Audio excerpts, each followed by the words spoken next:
Hello guys! Nasubukan nyo na ba ang ganitong almusal? Meron tayong saging dito. Babalatan natin syempre.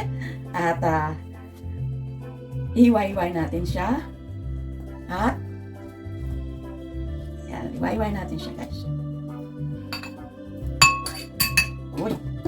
Looks yummy. Tapos medyo lagyan natin ng 2 itlog.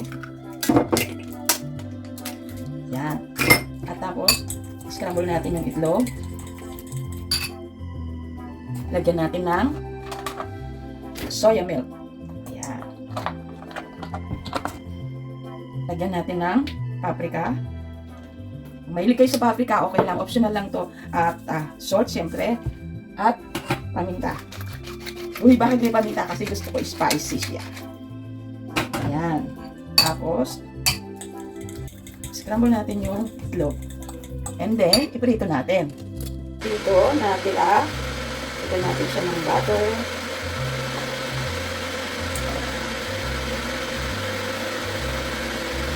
Lagyan na natin lahat yung butter. Hinaan lang natin ang apoy. Lagyan natin yung ating scramble na egg with banana.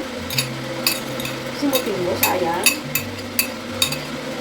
Lagyan natin siya ng blueberry.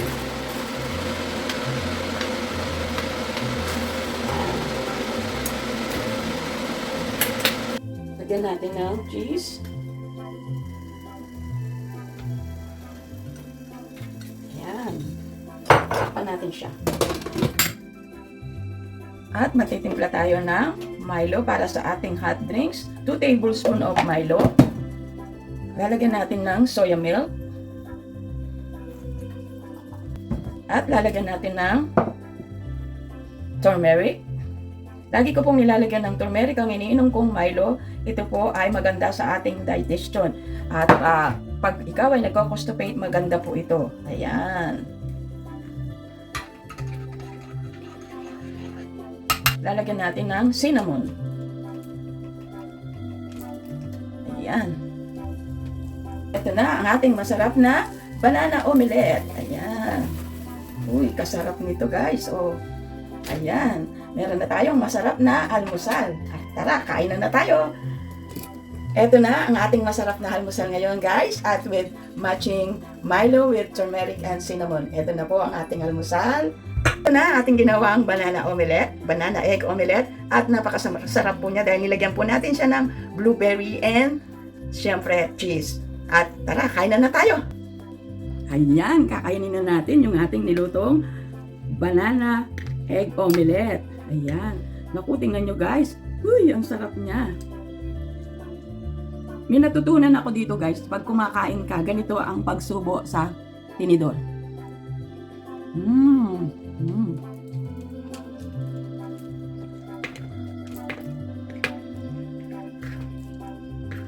sarap niya guys.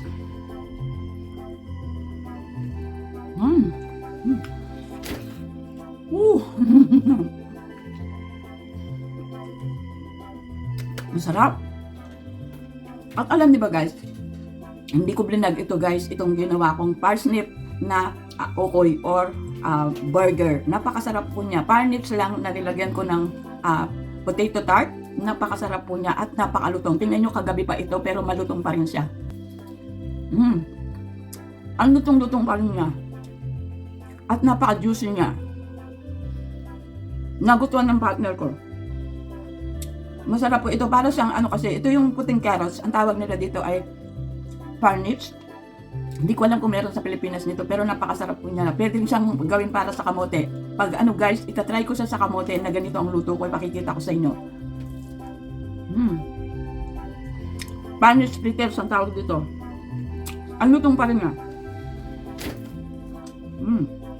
Yummy.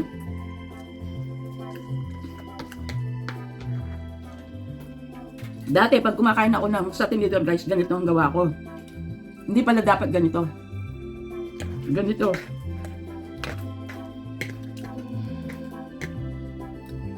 Kasi guys, pagka ma-attempt ako ng party o kumakain kami sa labas, pinagmamasdan ko yung mga kumakain, lalo na sa aming garden club. At yung partner ko, ganito rin siya kung kumain sa tinidor. Ganyan. Hindi pa ako masyadong biyasa. Pero sila ganyan. Tapos ginaganyan nila yung tinidor. At saka yung knife. In fairness, wala siyang asukal guys, pero dahil matamis yung saging, napakasarap niya. Di ba tayo ganito pag kumain? Kasi sabi niya, may tendency daw matusok yung bibig mo. So pag ganito, medyo siya, safe ang bibig mo. Ganun pala yun. Kasi pag ganito raw, may tendency matusok ka. So, pag kinain mo siya, nilagay mo siya sa tinidor, ganito.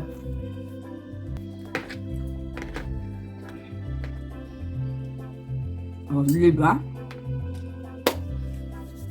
So, alam guys, maraming salamat po sa inyong panonood. This is Erlinda 16X Vlog once again. May God bless you all and thank you for your watching. Bye-bye!